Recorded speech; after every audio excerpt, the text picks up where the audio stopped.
Hi guys, welcome to Commercial Law Tutorials, Law of Property.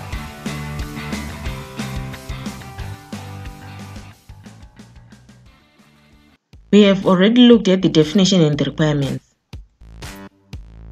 We are going to move on to lesson number 2, classification of things. In this lesson, first of all, I'm going to define what a thing is. Remember, we already covered this in our first lesson. Then we'll look at the classes we have. And at the end of the lesson, I'll give you popular exam questions relating to this lesson. What is a thing?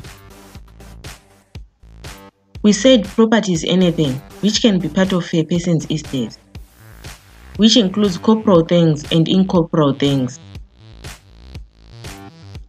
A thing, as we said, it can be defined with reference to its characteristics.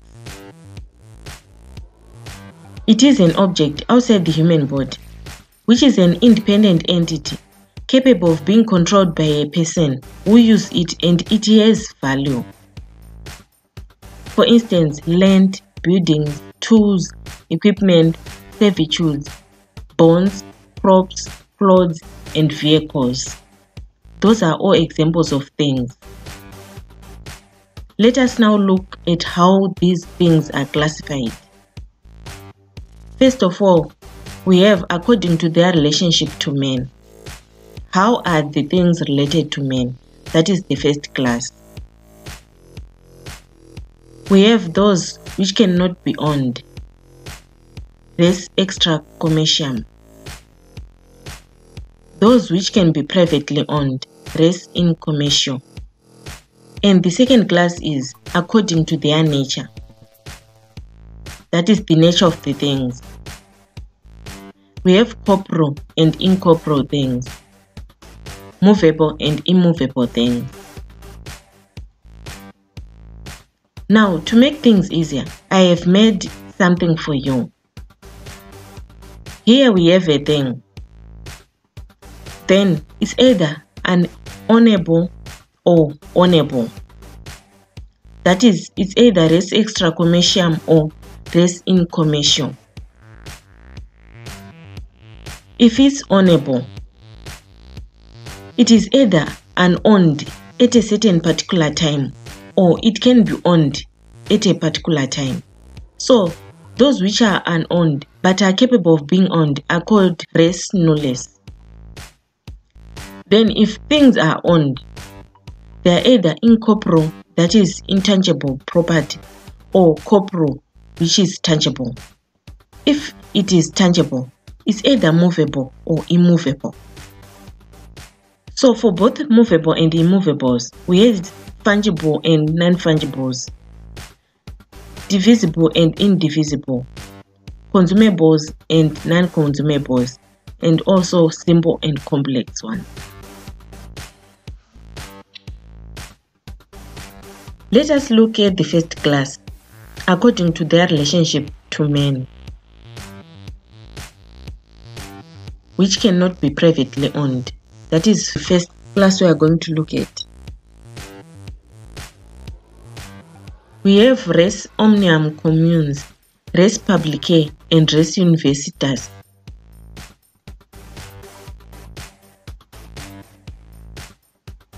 Res omnius communes are things that are common to all men but belongs to no one. For instance, air and the ocean. Then res PUBLICAE. These are things which belong to the state and are not exactly privately owned by anyone. For instance, rivers, public roads like highways, and national parks.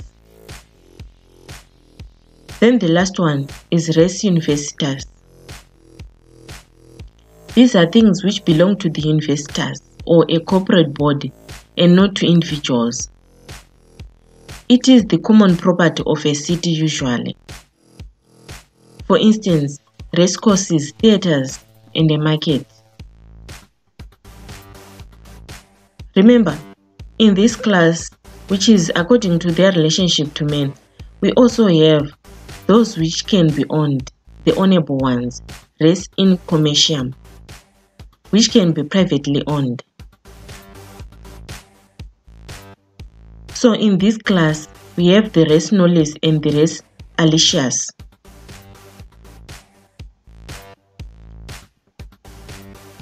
The unowned ones, that is the res nullis, are those things which can be privately owned but do not belong to anyone at a particular time.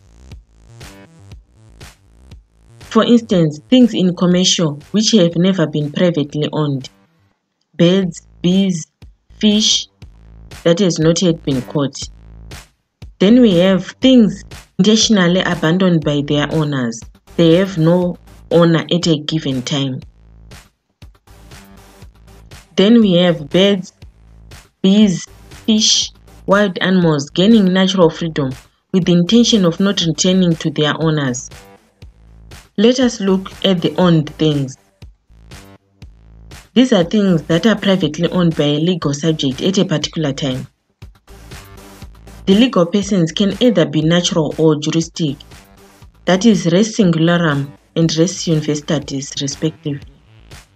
Res singularum is owned by individuals. Those are things that are owned by individuals, like food, houses, and clothes. Then res universitatis, they are owned by a corporate body, as we have already said, like the marketplace and city libraries. The next class is according to their nature. We classify things according to their natures. Corporeal and incorporeal things.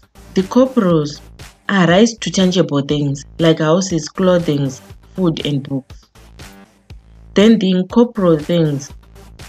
These are rise to intangible things, owning intangible things like patents and trademarks.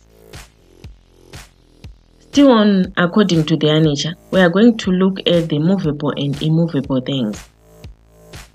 The movable things, these are things that cannot be moved or that cannot also move themselves. They can't be removed from one place to another, like buildings and trees attached to a land. Those are the immovable things. Then the movable things are things that are not attached to the land, which may be carried or moved from one place to another, like vehicles and furniture. So, whether movable or immovable, they are further classified into divisible and indivisible things. Something is divisible if it can be physically divided into smaller parts whose value will be the same as that of the undivided thing. For instance, a liquid land. So, not everything that is physically divisible is so in law. For instance, vehicles are not divisible. They are indivisible. Because if you break a vehicle down, the value of each of the parts will never be the same as the car, which is whole. Consumable and inconsumable things, that is next. Consumable things are destroyed or vanish as they are being used as they should. For instance, food, soap, oil, or grain. Then the inconsumable things do not waste away as they are being used. For instance, land, paintings, and houses. We also have fungible and non-fungible things. Non-fungible things can be individually determined. For instance, a house owned by Grace or a car owned by Lisa. Then the fungible things cannot be individually determined but are defined with reference to their weight, number, or dimensions. For instance, food, soap, oil, or grain. Now the questions. Explain the two ways of clarifying things. That is the question I have for you. Thank you so much for watching. Remember to subscribe and like.